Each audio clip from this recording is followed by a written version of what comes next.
Olá pessoal, sejam bem-vindos a mais um vídeo de demonstração. Nessa demonstração farei uso da porta lógica E. Então veremos aqui um exemplo de circuito com o componente circuito integrado 7408. O circuito integrado 7408 é um CI com 4 portas lógicas E. Então faremos o uso aqui de uma porta lógica E para que a gente observe a tabela verdade desse tipo de porta lógica.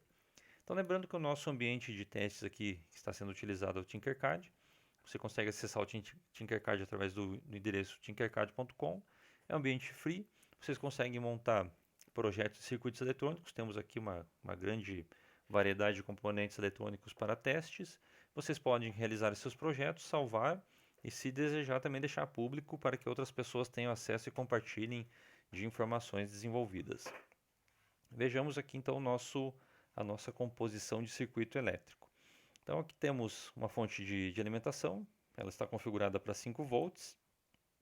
Faremos aqui um projeto eletrônico com tensão de 5 volts.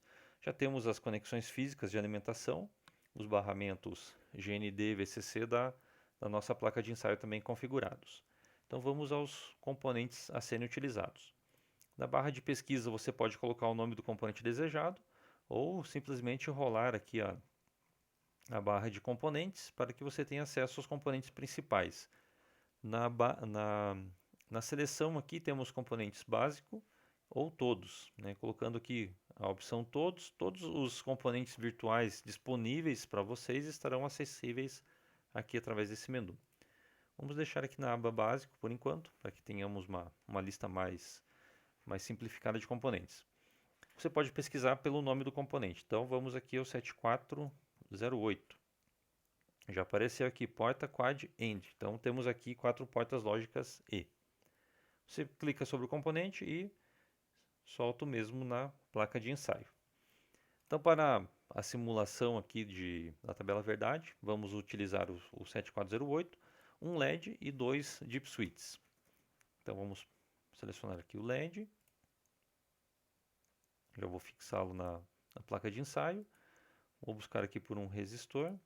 Lembrando que para rotacionar componentes, você seleciona o mesmo e clica na tecla R. Aí você consegue rotacionar o mesmo. Já vou fazer aqui a conexão do resistor ao terminal anodo e vou alterar aqui a resistência do mesmo para 220 ohms. Então, alguns componentes temos parâmetros que são selecionáveis. Você clica sobre o componente e vai aparecer para você a janela de seleção. Agora vamos às chaves seletoras. Então temos aqui interruptor DIP. Eu vou colocar 2 interruptores aqui no nosso circuito. Interruptor 1, interruptor 2, né? Chave 2. Então vamos fazer aqui a alternância entre as duas entradas. Então vamos utilizar uma das portas lógicas que temos aqui no 7408 para que a gente possa realizar a nossa demonstração. Então temos aqui entrada 1, entrada 1B, né? Então as duas portas aqui da primeira porta lógica E a saída 1. Então vamos vincular aqui a chave da esquerda à entrada 1, 1A, e a chave da direita à entrada 1B, né? As duas entradas da porta lógica. Agora vamos realizar as conexões elétricas para finalizar a montagem do circuito e validação de funcionamento. Vamos ligar aqui os pinos de alimentação do 7408. O pino 7 é o pino solo, ele vai conectado ao GND. Vamos colocar aqui um fio preto. O pino 14 é o pino potência, então é o pino VCC. Conecto aqui ao terminal mais e um fio vermelho. Agora o pino saída 1, esse pino vai interligado à extremidade do resistor que estava faltando a conexão. Então uma extremidade do resistor conectada ao pino saída 1 e a outra extremidade conectada ao pino anodo. Esse fio vou deixar conectado com um fio amarelo. E agora o conector catodo do LED conectado ao pino GND. Um fio preto aqui para fazer a diferenciação de cores. Agora vamos às conexões restantes que temos aqui. Então, aos deep switches. Então, o deep switch tem 2 terminais. Eu vou utilizar aqui os terminais 1 de cada lado. Então, terminal 1B da chave 2 ao pino mais. Então, vamos colocar aqui com fio vermelho. E o terminal 1B da primeira chave também conectado ao barramento mais. Então, temos aqui a conexão lógica aqui. de energia. E agora vamos às conexões restantes para nosso circuito de chaves aqui. Então, entrada 1A, a entrada 1A eu vou conectar ao primeiro dip switch, então pino 1A. Observem aqui a conexão física do mesmo. Vamos colocar aqui um fio azul. E agora temos aqui o terminal 1A da segunda chave na entrada 1B. Então temos aqui a nossa porta lógica com as duas entradas. Se você estiver montando um circuito que necessite de mais portas lógicas, vocês podem seguir na sequência aqui. Então temos entrada 2A, entrada 2B e saída 2. Então temos aqui os pinos 1, 2, 3, 4, 5 e 6, duas portas lógicas E. E na sequência aqui temos os pinos 8, 9, 10, 11, 12 e 13 para mais duas portas lógicas. No nosso exemplo, basta uma porta lógica para que a gente realize a demonstração. Vamos ao funcionamento do nosso circuito. Todos os terminais conectados. Agora clicamos no botão Iniciar simulação. Então, nesse momento, a gente coloca o circuito em funcionamento. A fonte de alimentação ela vai simular o seu funcionamento, ela será ligada e o circuito estará em operação. Então temos aqui 5 volts de alimentação e um consumo bem pequeno, 16,9 microamperes. Então só lembrando que o nosso ambiente aqui é um ambiente ideal. Na prática, esses valores de tensão e de energia ou os próprios valores de resistores e valores que vamos medir aqui de corrente e tensão podem ter uma pequena variação. Então o nosso ambiente aqui é um ambiente ideal. Mas o Tinkercad é uma plataforma bastante interessante, bastante útil, na qual podemos montar o nosso circuito previamente, fazer algumas simulações para que quando façamos a montagem numa placa real, né, num laboratório, a gente já tenha mais precisão e de repente falhas que surgem, a gente já identifica antes de montar o circuito final. Então, primeira situação aqui, as entradas 1A e 1B estão com valor 0. Então, 1, 0 e 0, saída resultante 0. Agora vamos uma outra combinação. Chave 1, movo para a posição 1. Então temos entrada 1A com 5 volts, então temos 1 e 0 na entrada. O LED permanece apagado. Voltei ao estado inicial, as duas chaves para baixo. As duas entradas estão com 0 volts. Agora vamos para a mudança da chave 2 para a posição 1.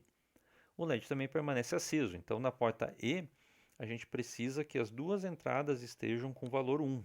Então o nível lógico 1 nas duas entradas, ativo a saída para nível lógico 1. Então o nível lógico 1 aqui são 5 volts, isso fará com que o LED acenda.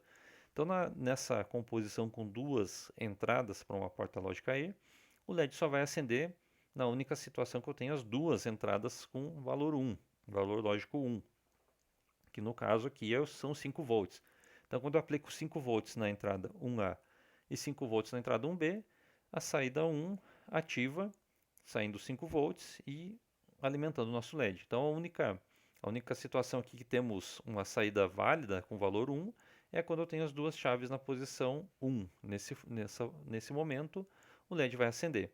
Qualquer outra combinação que eu tenha, ou as duas chaves com valor 0 ou apenas uma com valor 0, o LED nunca vai acender. Então eu preciso que as duas chaves estejam com valor lógico 1 para que o LED acenda. Essa é a lógica para a porta E. É uma operação lógica do tipo E, na qual eu precise que todas as entradas estejam com nível lógico 1 para que a saída esteja com valor 1. Clicando aqui em parar simulação, o nosso circuito deixa de funcionar, então não conseguimos mais fazer com que os componentes acionem. Então toda vez que clicamos em iniciar simulação, o mesmo entra em funcionamento. Então vejamos aqui em mais detalhes como que está feita a nossa tabela verdade. Então a tabela verdade para a porta E, ela vai ser da seguinte forma. Temos aqui a entrada 1A e a entrada 1B. E temos aqui a saída, representada por S. Então na tabela verdade para a porta lógica E, quando temos as duas portas com valor 0, 0 e 0, a saída será 0. Se eu colocar a porta lógica 1A na posição 1, isso significa que eu Acionei o dip switch 1, coloquei 5 volts, o nível lógico foi para 1. 1 e 0, a saída permanece em 0, o LED permanece aceso.